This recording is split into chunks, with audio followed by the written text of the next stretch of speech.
Good morning, everybody. Good morning, Mr. Marshall. Y'all ready to have a good day today? Yes! I'm Meghna Chakrabarti. This is an on-point special series, Falling Behind, the Miseducation of America's Boys. The ways that school doesn't work for lots of boys comes with a higher penalty. He calls it 6 cruel hours of our lives, an acronym for school. The data would show that we're failing them desperately. Hey, yo! It's a beautiful day in the neighborhood. If you have a teacher who tells you, you're really badly behaved and sends you all these messages that you're not going to do well, it turns out there's a little bit of a self-fulfilling prophecy there. 1, 2, 3. All right, number 5. As a first grade teacher, relationships with the boys became a window into what I argue now is a need for the reimagining of Black boyhood. Just because your skin color think that you condone violence, because they see other Black children on the news condoning violence, killing, it brings you down. One thing I do with my class is I always ask them if they can remember the time when they were first told that boys don't cry, and 100% of them can do it. As men, we're in jail with our emotions, we can't let them out. It just sucks. The quote actually comes from Frederick Douglass. It's easier to build strong boys than rebuild broken men. Today's boys are tomorrow's men. So the inspiration for this series came because in higher education, in college, there is a rapidly growing gap between attainment levels for women and for men. But we wanted to look upstream to see, what are the things we can identify that are contributing to that gap later? And so we had 5 episodes. The first one had to do with elementary education and whether boys, in fact, do, on average, learn a little differently than girls. The second episode was about behavior, which we'll talk a lot about. The third episode was how to better meet the needs of young Black boys.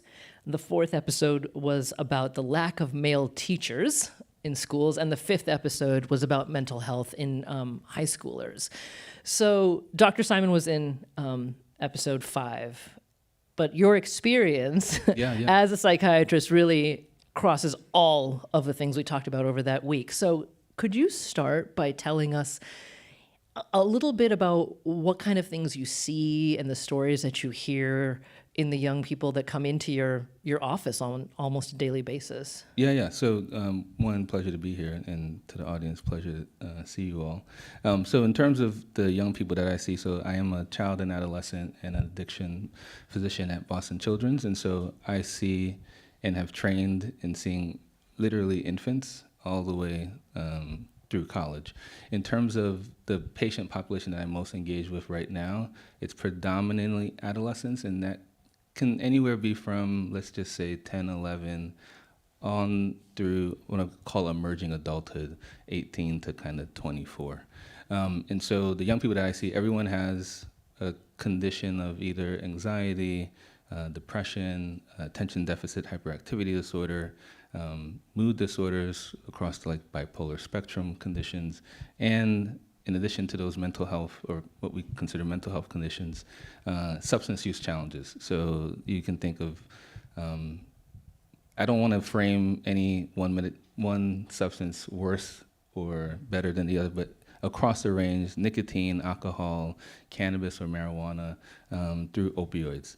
And so the young people that I see oftentimes are coming, not because they want to, unfortunately, but because somebody has recognized something's going on, and that something that's going on is classically in one of the domains of their life. So an interpersonal challenge, i.e. parent, guardian, or in school. There's what we sometimes call a drop-off. They were doing, even if you were a C student, all of a sudden now you're a D student. Or if you were an A student, all of a sudden you're a C student.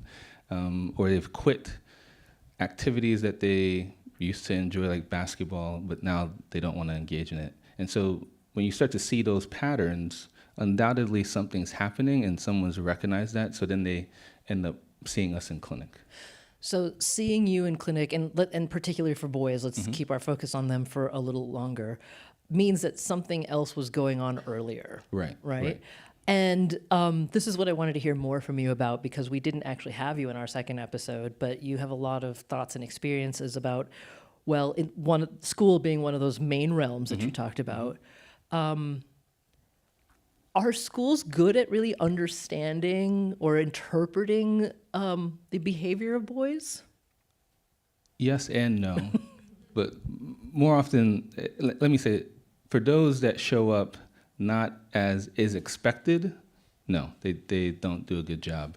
And so if you have someone that is a little bit brisk or just not engaging with some kind of enthusiasm that you're, as a teacher or the school official, wanting them to do, they're not really great at assessing, well, what's really going on, in part in real time. And I'll speak to teachers. My dad was a public school teacher in New York for 20 plus years. In real time, you have 20-something students. You don't have the actual time in real time when the disruption's happening to figure out what's going on. Yeah. And so you pull that student out, but then maybe you suspend them. And unfortunately, we have data that says kids of color happen to be in school or out of school suspension at a higher rate than the general population. And so you can imagine if you're now plucked out of school or plucked out of class, well, that's actually not actually that helpful. In part, now you just isolated the individual that for whatever reason was engaging in some kind of way that seemed disruptive. And so by the time they do get to me, as happened today, there was someone who is suspended for the next couple of weeks, but school's literally at the end of the year. So it's like, oh, okay, well, we just have 10 days, 12 days that they're not going to be engaged. So let's come up with a plan. So that's some of what shows up, and trying to figure out in real time how to help the young person, but also communicate to the school, hey, here's actually the full breadth of the picture. So schools, they don't have in real time sometimes the space. Yeah, for sure. The space, the time, the supports, right? I want to come back to that, actually, because it's a big part of this, because we also learned that in schools in which they've somehow managed to create that space, time, and supports, and teachers can form stronger relationships. Right. That benefits all the students, no matter their gender, but boys seem to benefit the most, because there's a question of how you use the word expected with behavior, but how the behavior of boys is just interpreted. Right. Yeah. So in reference to interpret, so I have a 4-year-old. He had his visit check today. And when KJ is running around, I see KJ as KJ, and he's bubbly and he wants to engage people. And yes, he might rumble and tumble. That behavior at 4, expected. Transition, at some point we're gonna get to kindergarten. And it's like, okay, KJ, it's good, but now you gotta sit for, let's just say 25 minutes. If that's not what you were normally doing on a day-to-day basis, then to be put in that position, and it's like, okay, what are we doing?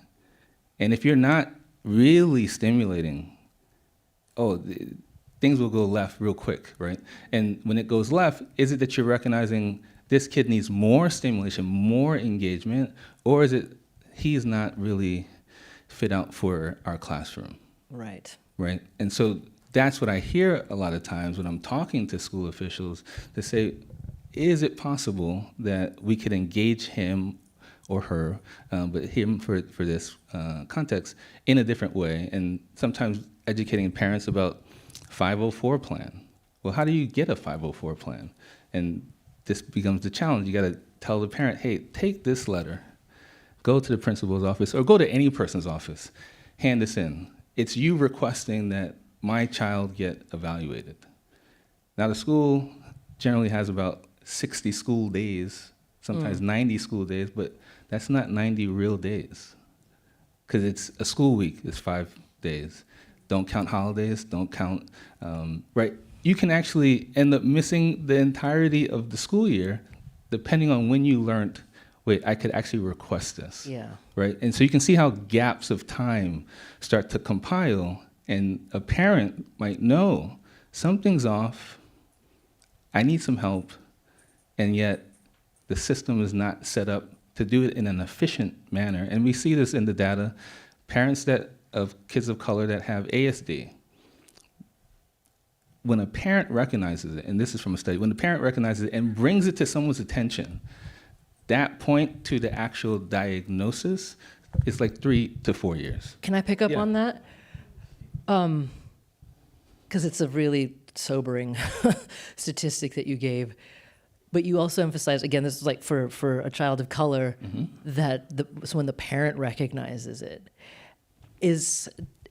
are we in a place where, sticking with ASD, in children of color, that it's being recognized less often by the other adults in their lives? Correct. And so there's a delay in me as a clinician saying what I hear from the mom, again, potentially an anxious person. Ma'am, I think he's okay. All right, well, let's check back in a year. Well, that's a whole year.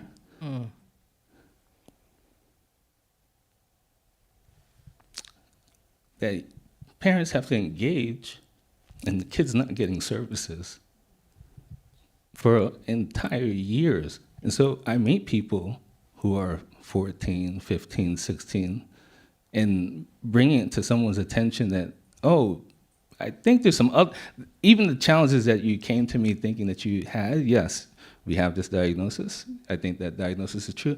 Hey, by the way, there's actually something else that I think has been going on for a long time.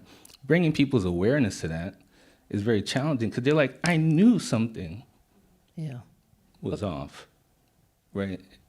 And I'm in 2025, I can't go back to 2010, right? And so trying to help individuals in that way, and again, the school systems to see people in real time for what's going on, it is challenging. Yeah. There's layers, there's compounding inequities that many families face, and I promise we'll come back to that too, because it's a major issue in terms of, again, then the diverging paths that boys, and particularly young boys of color, are sometimes taking or put on. But I also just want to get back to, again, this expectation, this behavior expectation, right? Because in cases where there's truly some diagnosable challenge that the child needs help with, that's a major category. But what about in cases where, again, the school systems, and I have a 10-year-old boy, and we're very lucky because we live in a great town and a great school system. But the expectations that are put on what a teacher needs to accomplish in a school day for a kindergartner doesn't really comport with boy behavior. And I'm just wondering if here's a case where you think that perhaps there's a lot of young boys that wouldn't end up in your office if earlier on just minor changes were made to the time they got to run around during the day. No. So a lot of the training that I've received is actually to figure out who not to do things to. Yeah.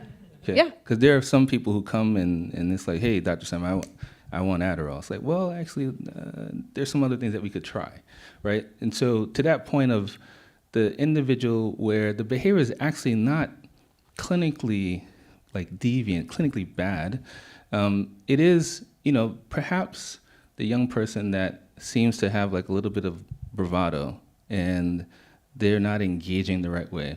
Could the bravado potentially actually be lack of confidence? And so you have to actually give that kid space to, yes, have the bravado, and then say, but I can help you. And slow down in terms of, let's do the math, right? You hear this oftentimes, I'm not good at math. I wasn't good at math. What did my mom do? She made me meet this guy, Jack, Wednesdays, and I would lament going to, I'm like, oh. And I'm looking at the clock, like, how much longer? But my mom recognized, no, you can get good at math, Kevin. Yes. Right? She just didn't accept the fact that I kept saying, I don't like it, I don't like it, I don't like it. It was like, honey, you can like it, you can do well.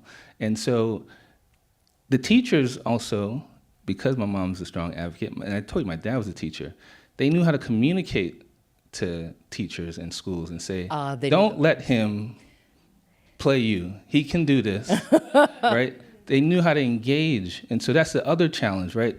I'm asking both the school system to recognize and shift, but I'm also sometimes asking parents to shift and how they communicate to the school. Because the reality is, if I come with you with heat, it's very unlikely that I'm going to receive the warmth that I actually need, right? There's like an African proverb, the sun will burn down the village for the warmth that he wants, right? So we have to slow folks down. And so when I communicate to school systems, I'm like, I think there's another way that we can engage him. And oftentimes they'll actually change that engagement style. And then they'll think, oh, that medicine must be working. And I haven't actually prescribed anything. It's you've engaged him differently, and you recognize, oh, he can be more responsive. And it's like, yeah, he actually can. And if they want to think that I've prescribed something, by all means they can. But sometimes I actually have not. It's they have shifted their ecosystem to be more receptive. But it's still, to get there, it requires advocacy coming from somewhere. Undoubtedly. Yeah. The parents that I meet that they have the spreadsheets, they go to the PTA plus meetings. They're the ones that get their kids the things that their kids are and should be afforded. It's unfortunate that there are other sets of families where the agency to be the advocate is not just there, in part because sometimes they've been bludgeoned and beaten down so much by trying to get to the right person, and people just keep kind of pushing them along.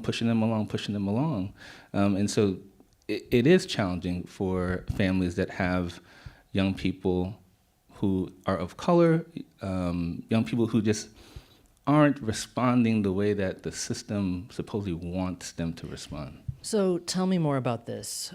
For Black boys, again, I'm really focused on this expectation question, because so much seems to stem from that. Are there a different set of expectations for what normal behavior is for young Black boys? Yeah, and unfortunate stereotypes have like strings of truth, right? And so you see a person like myself, when I'm 14 years old, I'm on the taller end, right? Oh man, you must be good at basketball. Well, I happen to myself like basketball, so yes, I played a lot. But I had other friends who were just as tall as me, could care less about basketball, could care less about being an athlete, and yet people keep pushing that idea on them, and maybe that person wants to write or do something else, but people have this expectation of, well, why aren't you wanting to do this? It's like, just because I don't like it, right? And so when that then shows up in school, at church, and the person is not engaging the right way, they can be seen as, don't hang out with him, don't be social with him. And the reality is, everyone should be afforded the opportunity to be whomever they want to be. And yes, I don't want you to hurt me. And so that's never acceptable. Well, let me put a finer point on it, actually, if I could. So, because it reminded me of a story that you told us once. Let's say there's a kindergarten, right? And, boys and girls. And there's one boy who's not a child of color, who's just like having a bad day, having trouble sitting still, and throws a book. Same thing, exact same behavior from a Black boy. Yeah. There is evidence, there's data to show that, you actually presented this data to us, that at kindergarten, the ramifications for the exact same behavior for that 5-year-old Black boy are very different. Yeah, so unfortunately, kids of color tend to be quote unquote adultified, right? So this person's chronologically the same age, yet I'm engaging and seeing them differently, and I'm having this expectation that they should be able to do things that maybe a 7-year-old should do. And the adultification that happens generally is about 4 years, right? So you're looking at a 7-year-old, but you're really thinking of them as a 13-year-old or 12-year-old, right? It happens all too often. When that does happen, and so the same behavior, someone blonde hair, blue eyes, taps their teacher. Mm-hmm. The teacher sees the person for the little kid that he is and says, "Oh, Johnny, let's not do that, Johnny." Same kid, now dark hair, brown eyes, browner skin, same tap. "Oh my gosh, he assaulted me." And we see that. Same behavior. But how did I respond to what the behavior was? And unfortunately, we have published data that kids of color can do the same exact behaviors. The framing by the behavior is one of punitive nature. And so what ends up happening, young people are unfortunately on a trajectory sometimes for juvenile justice, when it could be that if we just engage them differently, framed it differently, and actually just framed it as, this is just a 5-year-old kid. Yeah. The outcomes could be drastically different. And yes, we do see it, unfortunately, even at the kindergarten age. So this gives me a chance to bring in a little bit of your work for the city of Boston, Mm-hmm. right? Because as the first chief behavioral health officer, I presume a lot of kind of the programmatic things you look at have to do with schools. I mean, are there programs that are either proposed or in place to really sort of shift the frame of reference of what like normal behavior is for children, so that down the line they don't end up like needing the additional services or, like you said, juvenile justice? Yeah. So in terms of my role, I operate through the Boston Public Health Commission, advise the mayor, and we do have collaboration with Boston Public School. And so Superintendent Mary Skipper is a friend. And one of the efforts that we did is put $21 million behind student behavioral health.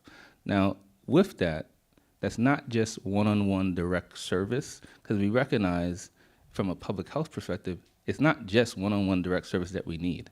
We actually need to change the ecosystem in some of the schools. And so we have a partner, Flourish Agenda, that is in 10 BPS schools working with the staff. Yeah. Right?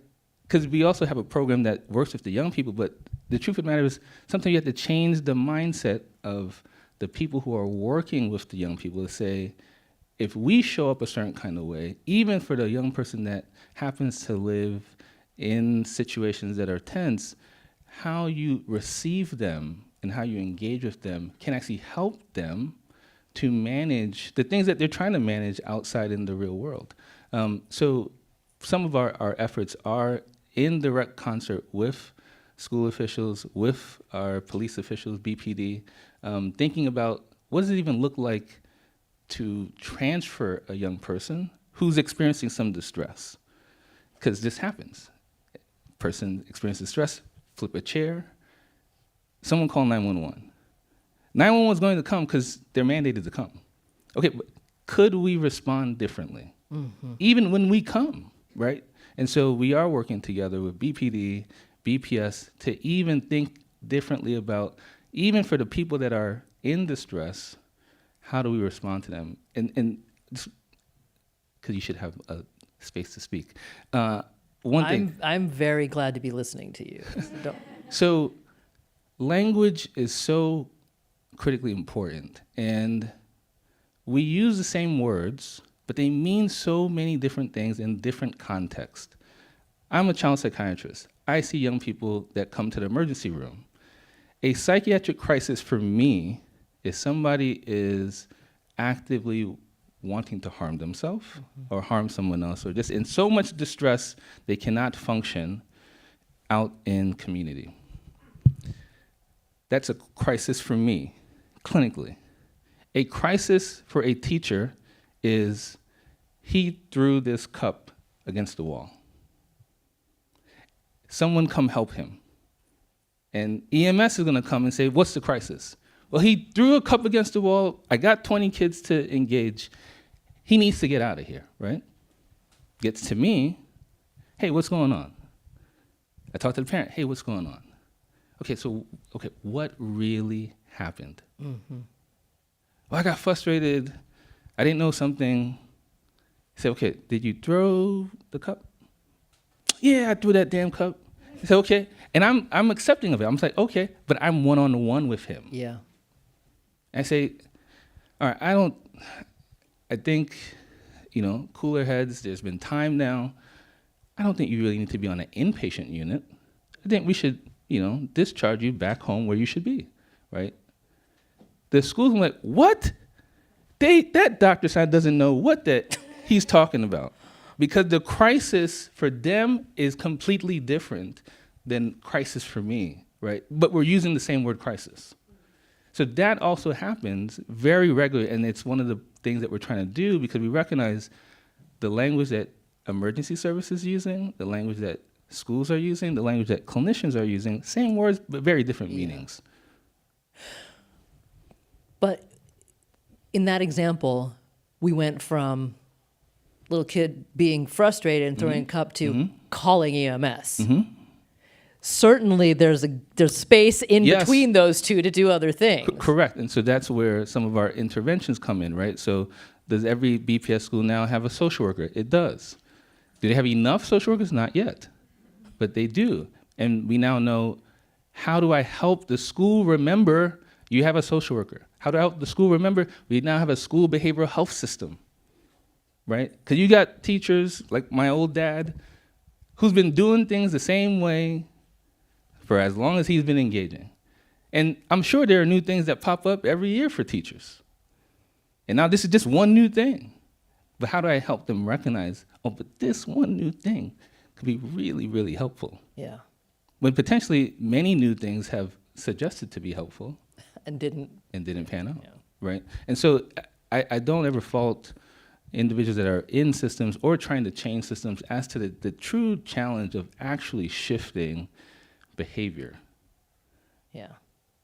It's so clear that, again, we'll keep our focus on boys. Like boys of color, they suffer this double whammy, right? There's the adultification, which due to those different set of expectations can lead them like to an academic off-ramp very quickly. And then, as you said earlier, that when there is a need for some kind of actual diagnosis so they could get appropriate help, oftentimes families have to fight for that. Yeah. And I what I was going to ask is, it occurred to me that there's yet another layer here. In your example, when you said you're talking to this kid one-on-one, I think I've heard it 10,000 times in my life when someone's looking for a therapist, like, me or female friends I have, they're like, I'm more comfortable speaking with a woman, or a man might say the same thing. It's utterly reasonable to have a person of color saying, well, I'd actually be more comfortable speaking to a therapist who looks like me, right? You may be one of the few in all of Greater Boston who... Yeah. No, so this exact point also comes up. So for those of you who are here, you should take a photo. There are not many black child psychiatrists. But the truth is, colleagues, Kev, I got a kid for you. I automatically know who the kid is for me. And yet I'm one person. Yeah. And so we should be able to, yes, have some racial concordance, but that's impossible because there just aren't enough providers of color, right? And yet I also have to be able to understand and be open to all cultures. And so not every patient of mine is black. I have Indian patients. I have patients of different religions. How do I show up and how do I engage and be curious about who that person is? And when I don't know something, legitimately say, help me understand. Yeah. Right? And even when someone is racially concordant, we might have completely different cultures. I happen to be Haitian American. That does not mean that for every Haitian American that I am the person that they should engage with, right? Yeah. So we sometimes don't allow the nuances to be present. And so if somebody who I see, their family sent me a card for Diwali. Diwali, yeah. Yes. I had no clue what this was.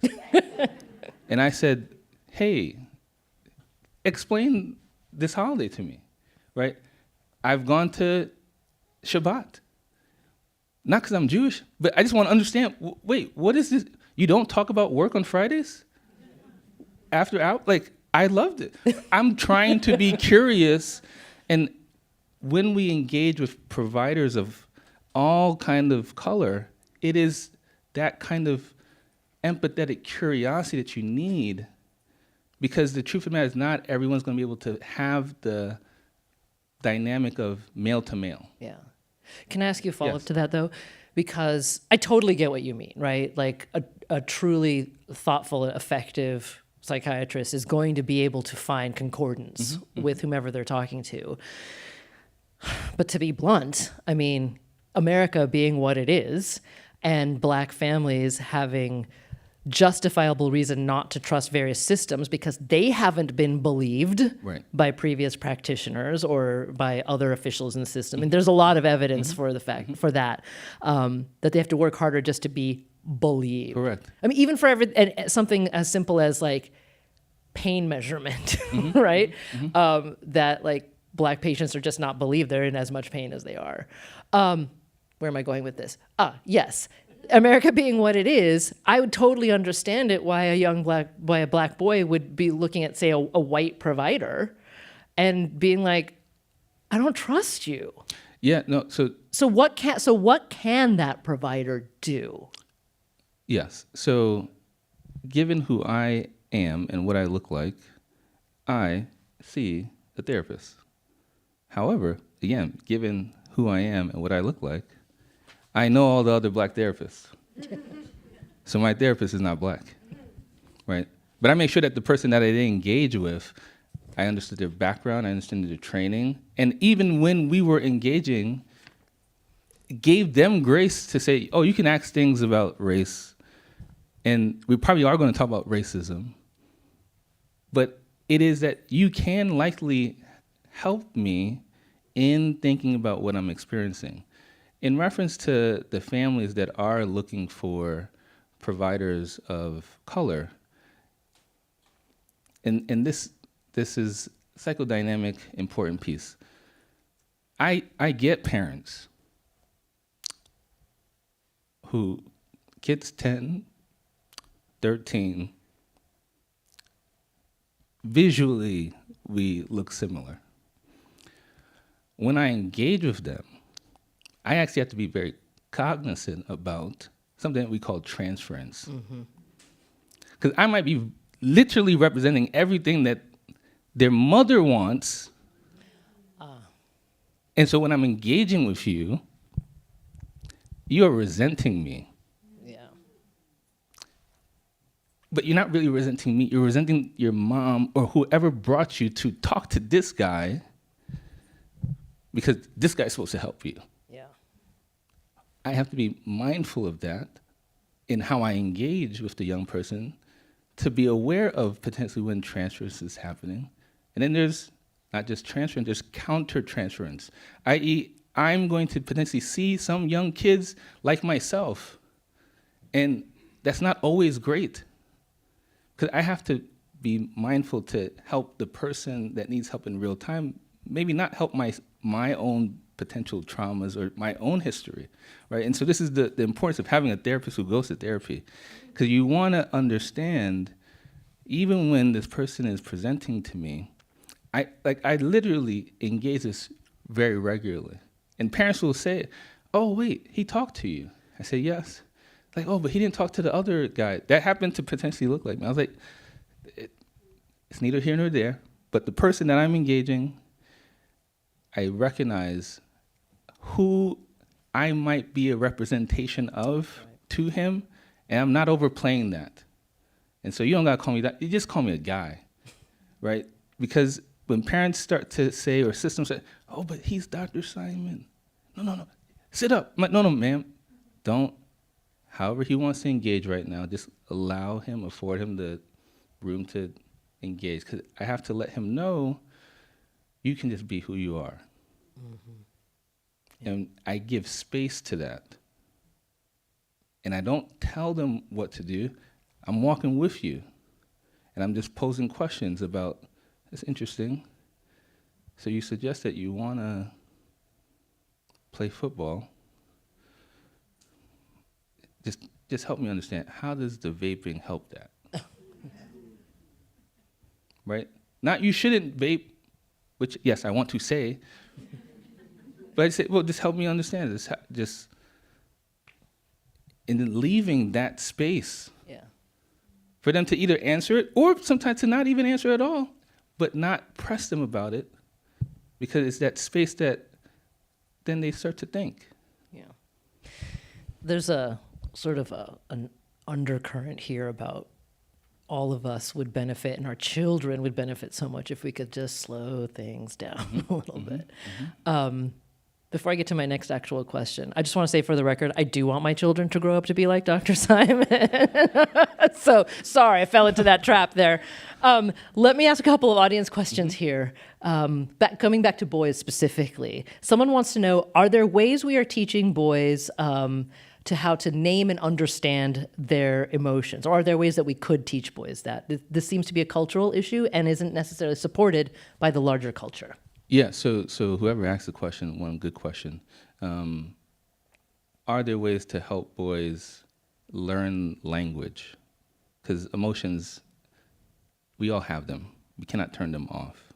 How I respond to my emotion, I do have some kind of control. So a few days ago, I'm engaging with a young person who's 17 and their mom, and I asked the young person, hey, how's the engagement going? I go, it's fine to me. I said, okay, how do you think your mom is going to respond when I end up asking her that question? Well, I don't know. No, okay, I hear you don't know, but you do know your mom. Do you think she's going to say it's fine? Well, nah. I said, okay, help me understand why. Well, she doesn't understand that my friends, they don't know how to plan. I said, what do you mean? Which I understand that he's going to tell me about a scenario of the friends don't know how to plan. Okay. Okay, so, yeah, they hit me up. They told me out to go to a friend's house, and she didn't want me to go. So, okay.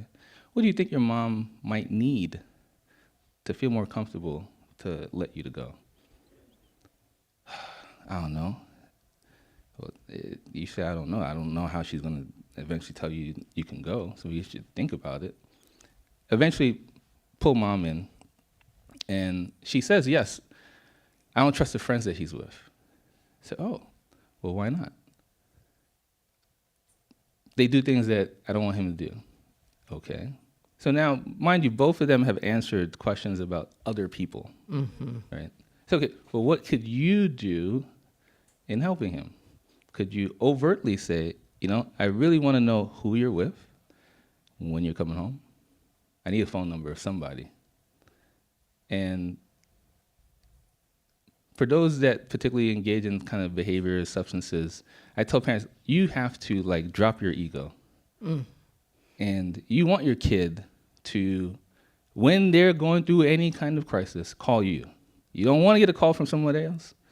But how do you create the space to let your kid feel comfortable calling you? You can't chastise them every time something bad does happen, right? So in terms of the question, which was, how do I help the young boys learn? I actually pulled up an emotional wheel because he got bristled at something that mom said. I said, oh, what's going on there? Ain't nothing. No, something's there. And I said, he got caught with a vape and suspended, right? I said, okay. So, yes, I see the visual anger.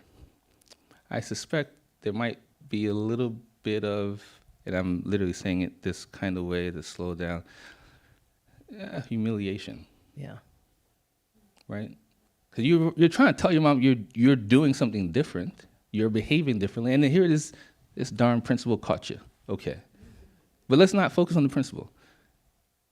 there's a little bit of humiliation, and now you feel ridiculed because someone has to call your parent, hey, he's not doing the right thing again. And how does your mom respond to you? Right? And literally, he's like, yeah. And then she's like, why didn't you tell me that? Like, well, because he doesn't have the language yet. So that's why we're working on it, because to get from I'm angry to actually I felt belittled, or I felt chastised, or I felt overwhelmed. You have to be taught what the word is that matches the actual emotion. And oftentimes, we allow folks to just have emotions, but never slow down to say, hey, it looks like you were anxious. Or it looks like, actually, you were overwhelmed. And sometimes, in the moment when your kid's experiencing whatever said emotion it is, that's not actually the time to be trying to give the lesson about what the emotion was, right? And so kids are, my son, my wife's probably gonna not like this. Yesterday night, I hear boom. I run up the stairs, my wife runs from the bedroom, my son fell out the bed, right? He's 4. And she's like, this is why I told you the guardrails. Like, Brittany, he has to figure this out, right? This is at like 2 a.m. He's, oh my God. And that's not the time, KJ, come on, you gotta sleep in the center of that bed. No, it is, hey, it's okay, it's okay, it's okay. And he's crying, and he's crying, and he's crying. Today, when we put him to sleep, KJ, Daddy doesn't want to run up the stairs. Right? I'm giving space, one, to have the emotion that he's supposed to have, and then later come back, because it's undoubtedly, hopefully, he's not falling out the bed every night, but something else is going to always come back up that gives you an opportunity to engage your kid around the behavior or the emotion that they're having, and can you hold space to allow them to have it, process it for themselves, and then come back and say, hey, so the teacher, she said you stepped out of class again. What's that about? And if KJ, when he's in 5th, 6th, whatever grade, that's how I'm going to engage him. I'm not going to, come on, man, you got to sit in. No. What's going on? Yeah. From the perspective of a parent, though, this question was so good because it got me thinking, like, well, we can't just expect schools to do that teaching, right? Like, it has to start at home. When do caregivers get to feel their emotions? Yes, yeah, no. So this is a great question. Caregivers should be allowed to have the frustration, and whether, if you are married, hopefully you're able to have that frustration with your partner, not in front of the kid, or even if it's actually in front of the kid, because you want to model actually having emotions and getting back to like regulation, right? Yeah. Good friends, networks. Like, it is possible, if you're not married or you're single, you still have other people, and this is where it's important to engage with the parents of the children, so I'm framing it as children here, children that your kids are in school with, right? Because you're not experiencing this by yourself. There are many, many other people who are like, wait, this is happening to you too? So in our clinic, we have a parent group. Because we know it is isolating to feel like, how come he's X? Yeah. And you say, you're not the only one. And it's so interesting how much learning happens socially. And so, yes, parents need to be social for each other to understand, okay, this is not that crazy. Yep, no, it's not. Some 4-year-olds pee in their bed. It's not crazy, right? But if you don't allow yourself the grace to actually have the space to figure it out with like-minded people, then you could just be in isolation. And unfortunately, I do meet a lot of people that don't have that space. And so sometimes they show up and they're very hot. But I give them the space to be hot because I get it. Like, he's not doing the right thing. Wow. And it's okay that he's not doing the right thing. That doesn't mean he's forever not going to be doing the right thing. Yeah. That's an important sort of mental trap to get out of, because the present seems so intense sometimes you Right. can't even think beyond that. But let me get to this other audience question that actually takes us back to schools, and I think this is an interesting one. Should schools require neurological testing to take the pressure off parents? To find it. Yeah, or to fund it. Yeah, well, needing to be taking the pressure off parents. Oh, that parents have, so that parents don't have to be the ones who are mindful of this Right, of potential right, right. symptoms. Yeah. So, fortunately, in our country, independent of current administrations and things, schools. So there is the American Disabilities Act, and we do have IDEA as another acronym, where if a parent, and this is where the 504 plan that I referenced, or IEP, comes up, if you think there is something going on, you can actually say, hey, I think my son needs an evaluation. And you literally, as a parent, you could write it on a napkin, you hand it in, you have asserted your agency that your son should be able to receive a neuropsychological evaluation. So if your school receives public funding, you can get a neuroeducational evaluation. If your school receives public funding. If you are in a school that does not receive public funding, that school has the capacity to do the things that it wants to do, not sometimes with the obligation that is federally mandated. So it's available, but do people know how to get it? And that's where sometimes public service campaigns are critically important. And so it's why places like WBUR are important, right? It is available, but not everybody knows that it's available or how to access it, and that's the challenge. But it's there. There's another layer of nuance here. There's a good chance that if you're a person that has some melanin hue in you, the person that's providing the neuropsychological evaluation probably won't have melanin hue, right? Got to understand that. That doesn't mean that they can't do a good job in doing the evaluation and coming up with the appropriate diagnoses if diagnoses are there, but there are challenges through and through in terms of behavioral health services that are critical. And so we are trying to create a pathway to get more people of color that are therapeutic mentors, neuropsychologists, school psychologists, child psychiatrists.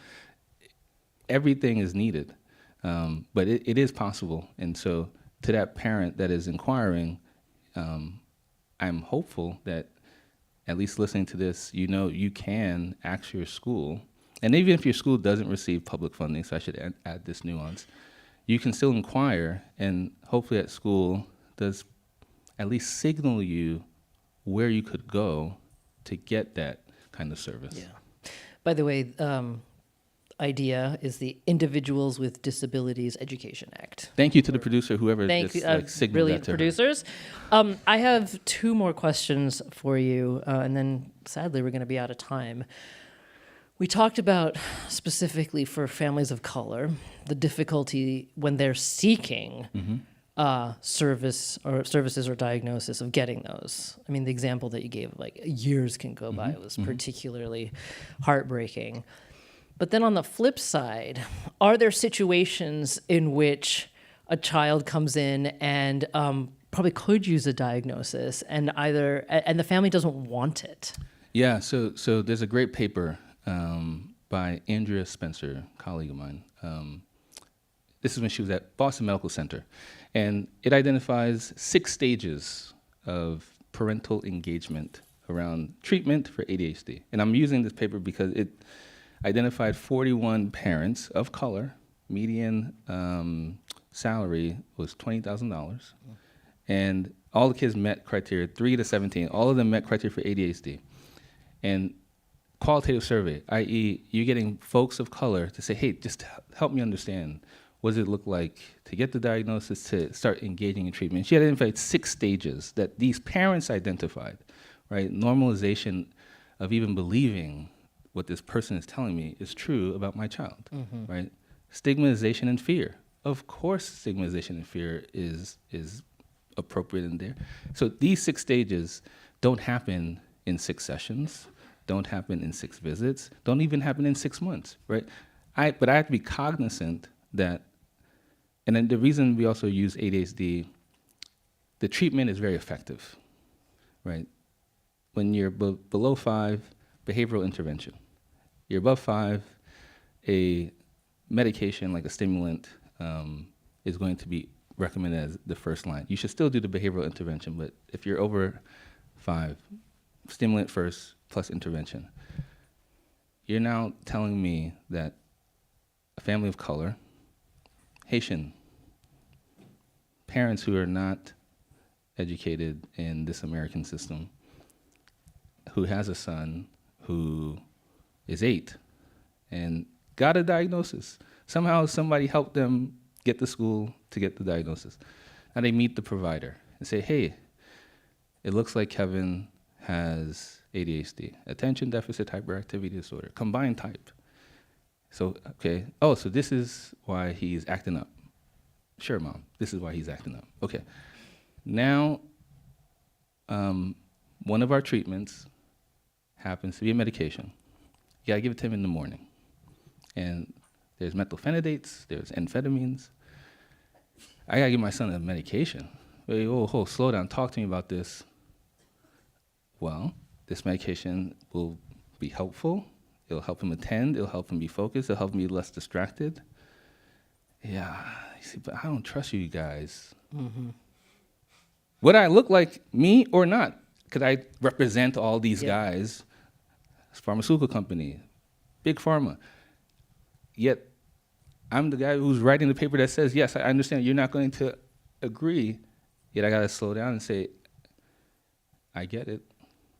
And I have to be able to communicate with them and create space. And I have patients like this who Afro-Caribbean, and I don't just say, well, you don't want to engage with the treatment right now, well, just find somebody else. I said, let's keep meeting. Yeah. Because the symptoms are going to continue to persist. And they're like, all right, you referenced this medication before. And I said, yeah, okay, we'll start low dose. Either he's not going to recognize anything, and so that's actually not a bad thing, because if you don't recognize anything from taking the medication, sometimes we're just trying to give you a nocebo dose, just to say, hey, there's no bad reaction, right? Yeah. Okay. And now let's start titrating up a little bit, right? We gotta have that nuance, and that does not happen in 15 minutes.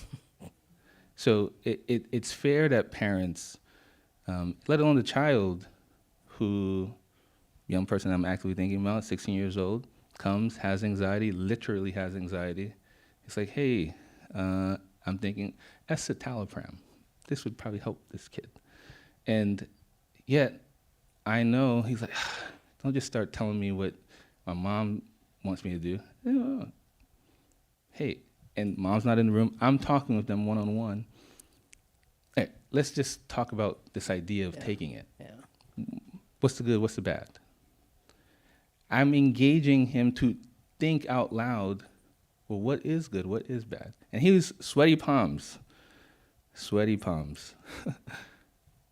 And he recognized something because he was trying to talk to a girl, and his palms were sweaty. Man, I can't be doing that, man. I'm like, yeah, you can't be. Right? And then it's like, hey, let's do this. Let's work our way up. We meet. We've been meeting, but 2 months later, man, I'm feeling so good. No sweaty palms? No, man, I got no sweaty palms. It's like, awesome, great, right? And now mom's like, what happened? What?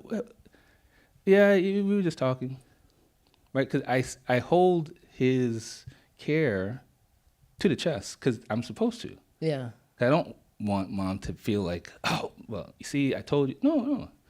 We're working together. Yeah. We're figuring it out. If something comes up, I gladly will tell you, Mom. But we're figuring it out. I have so many more questions, but I only have time for one. Last one. And I'm going to seek your advice here, because I was thinking of, we played that little bit of a trailer at the top of this conversation, and the last words in that trailer came from a researcher who quoted Frederick Douglass about it's better, I'm paraphrasing, obviously, it's better to help boys now, because they will be tomorrow's men. Yeah. So every boy and man deserves to have this kind of the support you're talking about, the richness of a complex and varied emotional life. We heard in our series so often how even boys at the youngest ages are already saying they don't feel like they can have that. Mm-hmm. So what can we as family members, teachers, neighbors do to help create a different world where all those things are possible for tomorrow's men? Yeah, no, so the quote is accurate. Definitely easier to help people, young boys, become who you want them to be rather than, trying to fix. And at the early age, the 3, 4, 5, 6, they're really experiencing everything for the first time. And it's so important to be able to give them that ability to experience it for the first time. Mm. And when challenges come up, emotions, frustration come up, give them the space to have it, but do come back and actually talk about what they experienced, right? So, oh man, you didn't make the team. That sucks. It does suck. That sucks. All right, so let's make a plan for how we're gonna get a little bit better. And that could be a chess team, that could be the ultimate frisbee team, it could be basketball. But it's okay for him to lament for a little bit that they didn't make the team. Don't just try to rush them out of that sense, right? I'm scared about something. So validate. Yeah, it's reasonable to be scared. So what if you don't do well on the SAT, right? What if you don't get into the school that you want to go to? Giving them the space to think about it. Yeah. Well, Dr. Simon, as always, it's been so edifying and a pleasure to speak with you. Thank you for coming back, and thank you for also taking part in this conversation within the WBUR Festival. Thank you. Happy birthday to the WBUR.